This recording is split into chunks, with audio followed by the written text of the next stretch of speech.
سنا کریم آقا صلی اللہ علیہ وسلم کی بارگاہ میں درود و سلام پیش کرنے کے بعد نائب والد احترام بزرگ کو بھائی وسیع بچوں السلام علیکم ورحمۃ اللہ وبرکاتہ۔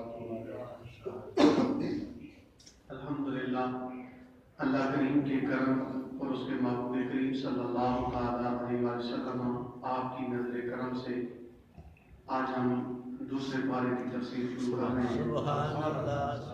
اللہ کریم ہمیں قرآن کی سچی محبت نصیب فرمائے۔ اللہ کریم نے قرآن پاک کے اندر ارشاد فرمایا سیقول السفہاء من الناس ما ولاھم عن قبلتہم التی کانوا علیہا۔ ان قریب بے وقوف لوگ کہیں گے کہ کس چیز نے مسلمانوں کو جس قبلے پر وہ پہلے تھے اس سے پھیر دیا۔ اصل میں جو ہمارا آج کا موضوع ہے، اس دوسرے پارے کی پہلی کچھ چند جو آیات مبارکہ ہیں، اس کے اندر اللہ کریم نے ایک اہم واقعہ کا ذکر کیا، اور وہ واقعہ کیا ہے؟ ایک اگلی آیت کے اندر اللہ کریم نے ارشاد فرمایا کہ اے میرے محبوب صلی اللہ علیہ وسلم قد تری تقلب وجهک فی السماء، آپ کا آسمان کی طرف نظر اٹھانا اللہ دیکھ رہا ہے۔ اور رسول اللہ صلی اللہ علیہ وسلم اپنی نظر آسمان کی طرف کس مقصد کے لیے اٹھاتے تھے کہ ابتدائی اسلام میں جب رسول اللہ صلی اللہ علیہ وسلم پر نماز فرض قرار دی گئی آپ پر اور آپ کی امت پر، تو رسول اللہ صلی اللہ علیہ وسلم بیت المقدس کی طرف منہ کر کے نماز پڑھتے ہیں۔ بیت المقدس مسلمانوں کا قبلہ اول ہے۔ جس طریقے سے ہمارا قبلہ ثانی بیت اللہ شریف ہے، کعبۃ اللہ ہے، اس کی تعظیم ہم پر فرض ہے، اسی طرح ہمارے پہلے قبلہ کی تعظیم کی ہم پر۔ تو رسول اللہ صلی اللہ علیہ وسلم بیت المقدس کی طرف منہ کر کے نماز پڑھتے تھے، اور یہ بات ہمارے ذہن کے اندر، ہمارے علم کے اندر ہونی چاہیے کہ بنی اسرائیل ان کا قبلہ بھی کیا تھا؟ بیت المقدس تھا۔ اور وہ کبھی کبھی مسلمانوں کو آر دلاتے تھے، مسلمانوں کو کہتے تھے کہ تمہارا کون سا دین ہے؟ تم تو ہمارے دین کے تابع ہو، تم تو منہ ادھر ہی کر کے نماز پڑھتے ہو جدھر ہم منہ کر کے نماز پڑھتے ہیں۔ تو اگر بھائی تمہارا دین صحیح ہوتا تو پھر تم اپنا کوئی تمہارا قبلہ ہو۔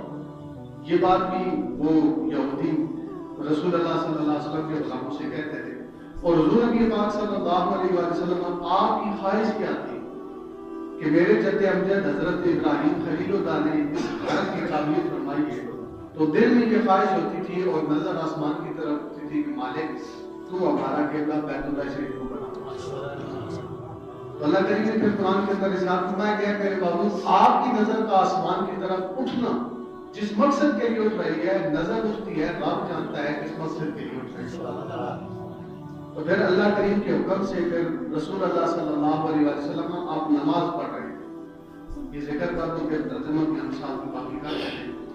رسول اللہ صلی اللہ علیہ وسلم روایت میں آتا ہے کہ عصر کی نماز پڑھا رہے تھے اور 2 رکعتیں آپ نے پڑھ لی۔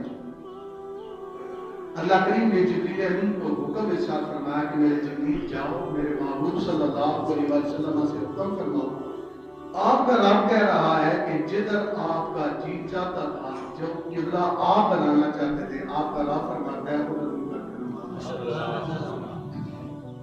اب نماز بھی پڑھی جا رہی ہے، ادھر سے حکم بھی آ گیا، 2 رکعتیں بھی پڑھی ہوئی ہیں، 2 رکعتیں بھی باقی ہیں۔ رسول اللہ صلی اللہ علیہ وسلم آپ نے اپنا منہ مبارک ادھر سے پھیر کر اسی نماز کے اندر ہی بیت اللہ شریف کی طرف منہ کر دیا۔ آج ایک اعتراض کرتے ہیں لوگ کہ حضور کی محبت، حضور کے پیار میں ہم یہ باتیں کرتے ہیں، تو یہ حضور کی اتباع اتنی کہاں سے ثابت ہوگی، اتنی باتیں کہاں سے؟ تو ہم اپنے صحابہ کرام کا عقیدہ دیکھتے ہیں، ان کا یقین دیکھتے ہیں۔ نماز کس کی پڑھ رہے ہیں؟ حضور کی نماز پڑھنا جائز نہیں۔ نماز کس کی پڑھ رہے تھے؟ اللہ تعالیٰ کی نماز پڑھ رہے تھے۔ پیروی کس کی کر رہے تھے؟ رسول اللہ صلی اللہ علیہ وسلم کی پیروی فرما رہے تھے۔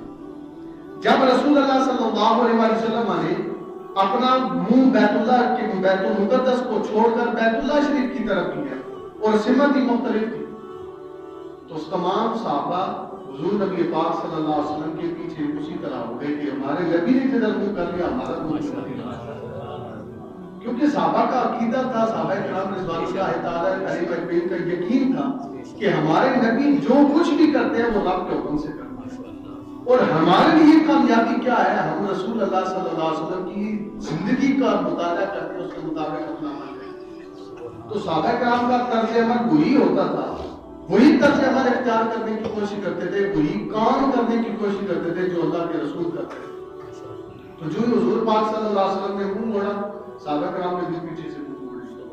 روایت کے اندر موجود ہے وہاں جب نماز مکمل ہو گئی تو وہاں اسی رسول اللہ صلی اللہ علیہ وسلم کے جو ابتدا میں لوگ نماز پڑھ رہے تھے, ایک بندہ اپنے راستے کی طرف چل نکلا. وہ راستے میں گیا تو وہاں پر ایک راستے میں مسجد تھی. یہ روایت بھی صحیح سیاہ ستہ کے اندر موجود ہے کہ وہاں بھی لوگ عصر کی نماز پڑھ رہے تھے. جیسے ہمارا ہوتا ہے کہ ایک مسجد میں نماز جلدی ہو گئی, دوسری میں تاخیر سے کچھ وقت کی تبدیلی ہے, تو وہاں بھی وہ لوگ نماز پڑھ رہے تھے. تو صحابی نے پیچھے سے یہ آواز لگائی گزرتے گزرتے مسجد سے باہر سے کہ لوگوں, اللہ کے رسول نے بیت المقدس کو چھوڑ کر اللہ کے حکم سے بیت اللہ کو قبلہ بنا دیا. صحابہ کرام وہ وہاں نماز پڑھ رہے تھے, انہوں نے بھی نہ ہی دیکھی نہ ادھر, انہوں نے بھی فوراً اپنا بیت اللہ شریف کو کرنا کہ اب ہم نماز اسی طرح منہ کر کے پڑھیں گے جدھر ہمارے نبی نے. یہ رسول اللہ صلی اللہ علیہ وسلم کی خواہش مبارکہ تھی, آپ کے دل کی چاہت تھی. اللہ کریم نے وہ چاہت پوری فرمائی, اور آج الحمدللہ ہم بیت اللہ شریف کے ساتھ تو یہ اللہ کریم نے ارشاد فرمایا. ان قریب وہ جو بے وقوف لوگ ہیں, پھر لوگوں نے باتیں تو کرنی ہوتی ہیں, سب خصوصی طور پر یہودیوں کو تو بڑی تکلیف ہوئی کیونکہ جو ان کا قبلہ تھا اس قبلے کو چھوڑ کر مسلمانوں کو اللہ نے اپنا خوبصورت نیا قبلہ عطا فرمایا. تو وہ اللہ کریم نے پھر قرآن کے اندر ارشاد فرمایا سیقول السفہاء من الناس, لوگوں میں سے جو بے وقوف ہے وہ یہ کہیں گے کہ مسلمانوں نے جس پہلے قبلے پر تھے اس کو چھوڑ کر نیا قبلہ کیوں بنا دیا. تو آگے اللہ کریم نے ارشاد فرمایا قل للہ المشرق والمغرب, اے میرے محبوب فرما دیجیے مشرق بھی اللہ کا ہے, مغرب بھی اللہ کا ہے. جو حکم رب فرمانا چاہے اسی حکم پر تم نے عمل کرنا. یہدی من یشاء الی صراط مستقیم, اور اللہ جسے چاہتا ہے سیدھے راستے کی طرف ہدایت دیتا ہے. اگر آج ہم اللہ کی توفیق سے اللہ کے گھر میں آ کر نماز جمعہ ادا کر رہے ہیں, اس میں ہمارا کمال کوئی نہیں ہے. اللہ کریم نے یہ توفیق ہمیں عطا فرمائی ہے. اللہ توفیق نہ فرماتا ہم گھر سے اٹھ کر آ نہیں سکتے. ہم بھی شاید باہر کھیتوں میں یا کسی اور کام میں مصروف ہوتے ہیں. یہ اللہ کا کرم ہوتا ہے, اللہ جسے چاہتا ہے اسے ہدایت کی توفیق نصیب فرماتا ہے. یہ اللہ نے قرآن کے اندر فرمایا یہدی من یشاء الی صراط مستقیم, اللہ جسے چاہتا ہے سیدھے راستے کی ہدایت عطا فرماتا ہے. آگے اللہ کریم نے ارشاد فرمایا وَكَذَلِكَ جَعَلْنَاكُمْ أُمَّةً وَسَطًا لِتَكُونُوا شُهَدَاءَ عَلَى النَّاسِ, اور اسی طرح ہم نے تمہیں سب سے درمیانی امت بنایا, سب سے بہترین امت بنایا, لِتَكُونُوا شُهَدَاءَ عَلَى النَّاسِ, تاکہ تم لوگوں پر گواہ ہو جاؤ. میں نے پچھلے جمعہ مبارک کو یہ بات شاید عرض کی تھی کہ جب قیامت کا دن آئے گا, رسول اللہ تمام انبیاء ان کی امتیں حاضر ہوگی, اور رسول اللہ صلی اللہ علیہ وسلم کی حدیث پاک میں پڑھ رہا تھا اسی آیت کی تفسیر کے اندر کہ کریم آقا صلی اللہ علیہ وسلم نے ارشاد فرمایا جب قیامت کا دن آئے گا نبی آئیں گے, کسی نبی کے ساتھ ایک ماننے والا ہوگا, کسی کے ساتھ دو ماننے والے ہوں گے, کسی کے ساتھ 10-50 ماننے والے ہوں گے. اور جب وہ آئیں گے اللہ کریم ان کی امتوں سے پوچھے گا کہ تم نے اللہ کے جب میرے نبی تمہارے پاس آئے تھے تم نے ان کی بات پر عمل کیوں نہیں کیا؟ تو وہ لوگ آگے سے کہیں گے آپ کے جو رسول ہے وہ تمہارے پاس پہنچی. تو اللہ کریم نبیوں سے پوچھے گا تم نے میرا پیغام پہنچایا تھا؟ نبی کہیں گے یا مالک تو بہتر جانتا ہے ہم نے تو تیرا پیغام لوگوں تک پہنچایا تھا. جب وہ انکار کریں گے تو پھر اللہ کریم فرمائے گا کہ اچھا اگر تم نے پیغام پہنچایا تھا تو پھر تم گواہ دے. نبیوں کو یہ اللہ کریم ارشاد فرمائیں گے تو نبی کہیں گے کہ ہم حضور پاک صلی اللہ علیہ وسلم کی امت کو گواہ بناتے ہیں. تو حضور کی امت گواہی دے گی, یہ حدیث پاک کے اندر موجود ہے. رسول اللہ صلی اللہ علیہ وسلم کی امت گواہی دے گی کہ اللہ ان نبیوں نے تیرا پیغام تیرے بندوں تک پہنچایا. تو اللہ کریم اس گواہی کو اپنی بات قبول کرے. تو یہ اللہ کریم نے ارشاد فرمایا تاکہ تم لوگوں پر گواہ ہو جاؤ. وَيَكُونَ الرَّسُولُ عَلَيْكُمْ شَهِيدًا, اور یہ جو ہمارا شان والا رسول ہے یہ تم پر گواہ ہو جائے. یہ شان والا رسول ہم پر گواہ ہے, ہمارے نبی ہم پر گواہ ہے. اور کیسے گواہ ہے؟ آج تو ہم کہتے ہیں کہ نہیں نعوذ باللہ رسول اللہ صلی اللہ علیہ وسلم قبر میں چلے گئے، نعوذ باللہ آپ بھی کہتے ہیں مٹی میں مل گئے، ختم ہو گئے، ایسی بات نہیں۔ رسول اللہ صلی اللہ علیہ وسلم نے ارشاد فرمایا کہ جو تم سلام پڑھتے ہو وہ سلام مجھ تک پہنچائے گا۔ صحابہ کرام نے عرض کی یا رسول اللہ صلی اللہ علیہ وسلم، یہ ابو داؤد شریف کی حدیث ہے۔ رسول اللہ صلی اللہ علیہ وسلم سے صحابہ کرام نے عرض کی یا رسول اللہ جب آپ اس دنیا سے پردہ فرما دیں گے اس کے بعد کیا ماجرا ہوگا؟ تو رسول اللہ صلی اللہ علیہ وسلم نے ارشاد فرمایا اللہ کریم نے زمین پر حرام کرا دیا ہے کہ وہ نبیوں کے جسم کو کھائیں، نبیوں کے جسم کو زمین کھا نہیں سکتی۔ آپ اگر دیکھیں یہ سیٹ پیک کا روٹ بنا آج سے کوئی 2-3 سال پہلے کی بات ہے، ایک جگہ پر ابھی یہ اس زمانے کی بات ہے، ایک حافظ قرآن تھے جو مسجد کے اندر امام تھے، وہ فوت ہو گئے، ان کی قبر بنا دی گئی۔ اب جب روٹ نکلا تو قبر درمیان میں آ گئی، انہوں نے کہا کہ اس قبر کو کھودو جی، یہاں سے بندہ نکال کر کے اس سائڈ میں کرو، ہم روڈ سائڈ پہ نہیں کریں۔ جب قبر کھود گئی 5 سے 6 سال گزر چکے تھے، لیکن جب دیکھا تو پھر اسی طرح جب قبر کو کھودا گیا جس طریقے سے لوگوں کو جب پتہ چلتا تھا آج کسی نے، لیکن اس بات کیا ہے محمد کے غلاموں کا قسم ہے، غلامی کوئی کرے تو اس قرآن سے اور نبی کی بات سے کوئی محبت تو کرے۔ صرف ایک امتی کی یہ بات، یہ ہمارے علاقے کی بات، کسی دور کے علاقے کی تو بات ہی کوئی نہیں، ہمارے علاقے کی یہ بات ہے کہ یہاں یہ واقعہ ہوگا کہ 5 سال کے بعد بھی حضور کا ایک امتی ہے جو قرآن کی خدمت کرتا رہا، اس کا جسم بھی مٹی نہیں کھا سکی، جس نبی کا کلمہ پڑھ کے مسلمان ہوا وہ نبی کا مسلمان۔ اس لیے نبی گواہی نہ دیتے تو نبی ہم پر گواہ ہے، جب ہم کوئی اعمال کریں تو ہم غور و فکر کریں۔ کل ہم نے حضور کے سامنے کھڑے ہو کر اللہ کے اس بارگاہ کے اندر جواب دینا ہے، پھر کیا ہماری یہ صورت یہ شکل ہمارے اعمال اس قابل ہے کہ ہم حضور کے سامنے وہ پیش کر سکیں؟ وَمَا جَعَلْنَا الْقِبْلَةَ الَّتِي كُنْتَ عَلَيْهَا إِلَّا لِنَعْلَمَ مَن يَتَّبِعُ الرَّسُولَ مِمَّن يَنقَلِبُ عَلَىٰ عَقِبَيْهِ، اور ہم نے اس قبلہ کو جس پر آپ پہلے تھے اس سے اس قبلہ کو تبدیل کیوں کیا؟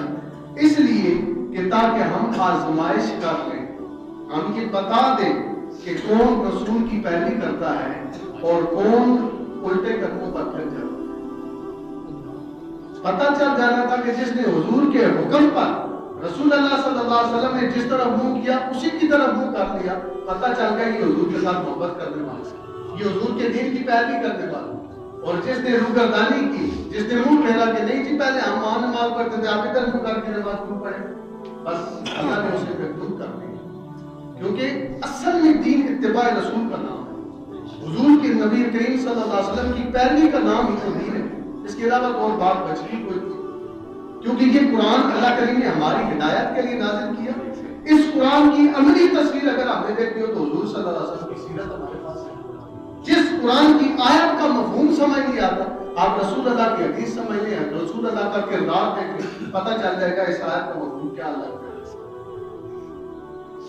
بَإِنْ كَانَتْ لَكَبِيرَةً إِلَّا عَلَى الَّذِينَ هَدَى اللَّهُ، اور یہ حکم جو اللہ کریم نے ارشاد فرمایا کہ قبلہ کو تبدیل کر دو، یہ بہت بھاری حکم ہے۔ إِلَّا عَلَى الَّذِينَ هَدَى اللَّهُ، مگر ان لوگوں پر بھاری ہے جنہیں اللہ نے ہدایت فرمایا۔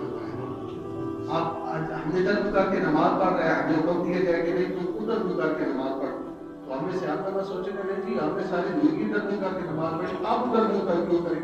ہم اس پر عمل نہیں کریں گے، مشکل کام ہے، کیونکہ جس کے ساتھ جو طریقہ آپ نے پہلے اختیار کیا اس طریقے کو چھوڑنا بڑا مشکل ہے، لیکن جب رسول اللہ صلی اللہ علیہ وسلم آپ نے فرمایا پھر پتہ چل گیا اس کے لیے آسان تھا کہ حضور سے محبت کر سکتا۔ اس دن آپ کے میرے نبی نے جدھر منہ کر کے میرا تو کہتا ہے ہی نہیں۔ وَمَا كَانَ اللَّهُ لِيُضِيعَ إِيمَانَكُمْ، اور اللہ کی یہ شان نہیں ہے کہ تمہارے ایمان کو ضائع۔ صحابہ کرام کے دلوں میں ایک بات ہوئی، اس آیت کی تفسیر میں علماء نے لکھا ہے کہ جو کہ کچھ صحابہ کرام ایسے بھی تھے جن کا وصال قبلہ کے تبدیل ہونے سے پہلے ہو گیا، یعنی تقریباً 1.5 سال کا عرصہ ایسا ہے جس میں رسول اللہ صلی اللہ علیہ وسلم آپ مکہ شریف کی طرف بیت المقدس کی طرف منہ کر کے نمازیں پڑھتے ہیں۔ اس دوران کئی صحابہ کرام فوت بھی ہو گئے، تو صحابہ کرام دوسرے جو صحابہ زندہ تھے ان کے دلوں میں یہ خیال پیدا ہوا کہ جن صحابہ نے بیت اللہ شریف کی طرف منہ کر کے نمازیں نہیں پڑھی، بیت المقدس کی طرف منہ کر کے نمازیں پڑھی ہیں، ان کا کیا بنے گا؟ تو اللہ کریم نے کیا ہے نازل فرمائی، اللہ کی یہ شان نہیں ہے کہ وہ کسی کے ایمان کو ضائع کرے، جو فوت ہو گیا اللہ نے ان کی عبادتوں کو اپنی بارگاہ میں قبول فرما لیا۔ اس لیے یہ آیت ہمیں یقین دلاتی ہے کہ جب بھی جہاں بھی جس جگہ بھی ہم اپنے رب کو محبت سے یاد کرتے ہیں وہ رب ضرور آپ پر کرتا ہے۔ ہم جہاں کہیں بھی رب کا نام لیتے ہیں، حضور سے پیار کرتے ہیں، درود و سلام پڑھتے ہیں، قرآن شریف کی تلاوت کرتے ہیں، جب بھی یہ کرتے ہیں اللہ کی رحمت ضرور ہمارے ساتھ ہے۔ وما کان اللہ لیضیع ایمانکم ان اللہ بالناس لرؤوف رحیم، بے شک اللہ کریم لوگوں کے ساتھ بڑا ہی مہربان اور نہایت رحم والا۔ اگر ہم اپنے اعمال دیکھیں پھر اس رب کی طرف نماز کے دیکھ کے پتہ چل جائے گا وہ رب بڑا رب ہے، وہ رب بڑا رحیم ہے، وہ رب بڑا کریم ہے۔ ہمارے اعمال کیسے ہیں اس کے باوجود عزتیں وہ رب دے رہا ہے، سرفرازیاں وہ رب دے رہا ہے، رزق مال جان ساری نعمتیں وہ اللہ دے رہا ہے۔ تو بندہ ہمارے اعمال تو برے ہی ہیں لیکن اللہ کریم نے بھی اپنا رزق ہم سے دیا۔ آگے اللہ کریم نے ارشاد فرمایا، جو آیت میں نے پہلے پڑھی تھی، قد نرا تقلب وجهك في السماء، اے میرے معبود آپ کا آسمان کی طرف نظر اٹھانا ہم دیکھ رہے ہیں، فلنولینک قبلۃ ترضاها، جس قبلہ کو آپ پسند کرتے ہیں ہم وہی قبلہ آپ کا بنا، اللہ کریم نے بنا بھی دیا۔ فَوَلِّ وَجْهَكَ شَطْرَ الْمَسْجِدِ الْحَرَامِ، تو اے میرے محبوب صلی اللہ علیہ وسلم آپ اپنا چہرہ مسجد حرام کی طرف پھیر دیجیے، بیت اللہ شریف کی طرف کر لیجیے۔ وَحَيْثُ مَا كُنتُمْ فَوَلُّوا وُجُوهَكُمْ شَطْرَهُ، حکم عطا فرما دیا، اور جہاں کہیں بھی تم ہو تو اپنا چہرہ بیت اللہ شریف کی طرف کر۔ بَإِنَّ الَّذِينَ أُوتُوا الْكِتَابَ لَيَعْلَمُونَ أَنَّهُ الْحَقُّ مِنْ رَبِّهِمْ، اور بے شک وہ لوگ جنہیں اللہ نے کتاب عطا فرمائی وہ ضرور یہ جانتے ہیں کہ یہ حکم ان کے رب کی طرف سے حق ہے، اس میں کوئی جھوٹ نہیں، یہ رب کی طرف سے حکم ہے کہ بیت اللہ شریف کو اپنا قبلہ بنا لو۔ وَمَا اللَّهُ بِغَافِلٍ عَمَّا يَعْمَلُونَ، اور جو کچھ وہ لوگ کرتے ہیں اللہ اس سے غافل نہیں ہے۔ یہاں پر ایک دو مسائل ذہن کے اندر رکھیں، اللہ کریم ہم سب کو حج بیت اللہ کی سعادت بھی نصیب فرمائے۔ تو جو لوگ بیت اللہ شریف میں جاتے ہیں حکم کیا ہے کہ جب وہ اللہ کے گھر کے اندر نماز پڑھیں، بیت اللہ شریف کے اندر نماز پڑھیں تو ان کی نظر زمین پر نہیں ہونی چاہیے، خاص بیت اللہ شریف کی طرف ہونی چاہیے۔ اگر اللہ کریم ہمیں کی توفیق عطا فرمائے، یہاں ہم نماز پڑھتے ہیں منہ ہمارا قبلہ کی طرف ہوتا ہے، نظریں ہماری سجدے کی جگہ پر ہوتی ہیں، وہ ادب کی وجہ ہے اس لیے ہم نظریں زمین پر رکھتے ہیں اور منہ ہمارا بالکل قبلہ شریف کی طرف ہوتا ہے۔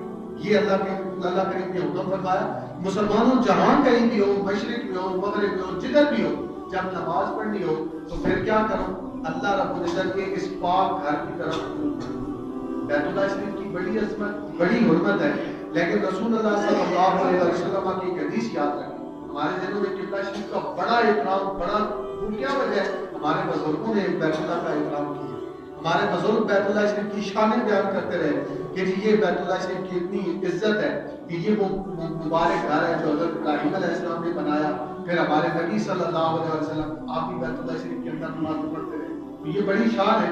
لیکن رسول اللہ صلی اللہ علیہ وسلم کے صحابی حضرت عمر فاروق رضی اللہ تعالیٰ عنہ، آپ ایک دفعہ بیت اللہ شریف کا طواف کر رہے تھے، آپ نے بیت اللہ شریف کو مخاطب کر کے ارشاد فرمایا، اے بیت اللہ، اے خانہ خدا، تیرا بڑا مقام ہے، تیری بڑی شان ہے، تیرے جو رب نے تجھے مقام عطا کیا بڑا مقام ہے، لیکن ایک بندہ مومن جس کے دل میں رب کا پیار ساری کائنات سے بڑھ کر ہے، اس کی شان بیت اللہ تو سے بھی زیادہ ہے۔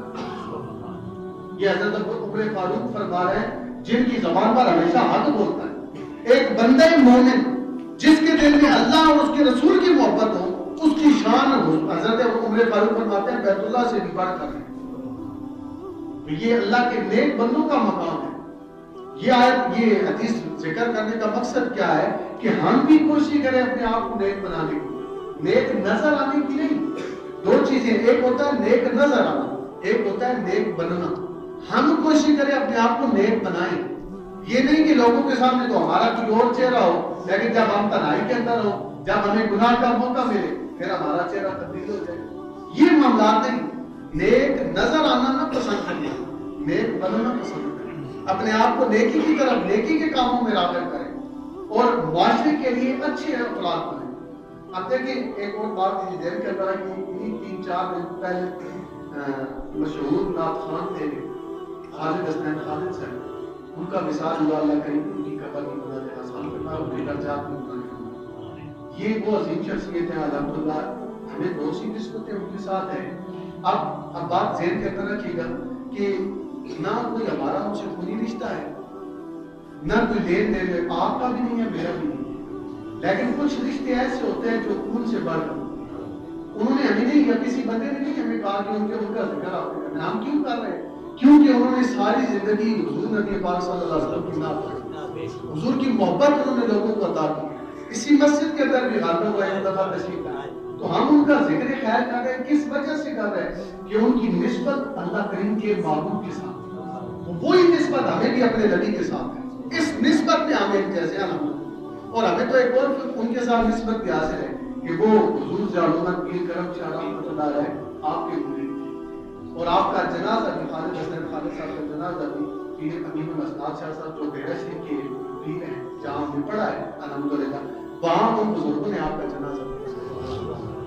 یہ نسبت کی باتیں ہوتی ہیں جو نسبت والے کا، تو اس لیے وہ اب بات کیا ہے، ان کے ذکر کرنے کا مقصد کیا ہے کہ انہوں نے اپنی ساری زندگی حضور کی محبت بانٹنے کو، انہوں نے اپنی داڑھی شریف مکمل رکھی، آج کل کے نعت خوانی جو ہمارا ٹرینڈ چل گیا اس کے مطابق وہ نعت نہیں، اس کے رسول میں نعت پڑھنے والے شخص، تو الحمدللہ آج ہم ان کا ذکر کر رہے ہیں۔ اگر ہم بھی اللہ اور اس کے رسول سے محبت کریں گے، ہمیں کسی کو کہنے کی ضرورت نہیں پڑے گی کہ ہمارا ذکر کرو، ہمیں کسی کو بتانے کی ضرورت نہیں پڑے گی، لوگ خود بخود یاد کریں گے نہیں جی یہ تو اللہ والا تھا، یہ تو اللہ کے ساتھ محبت کرتا تھا، یہ تو حضور نبی پاک صلی اللہ علیہ وسلم کے ساتھ محبت کرتا تھا۔ تو یہ وہ نسبت ہے جو دنیا کے اندر بھی ہمیں جوڑتی ہے، جب دنیا سے پتہ چلا جاتا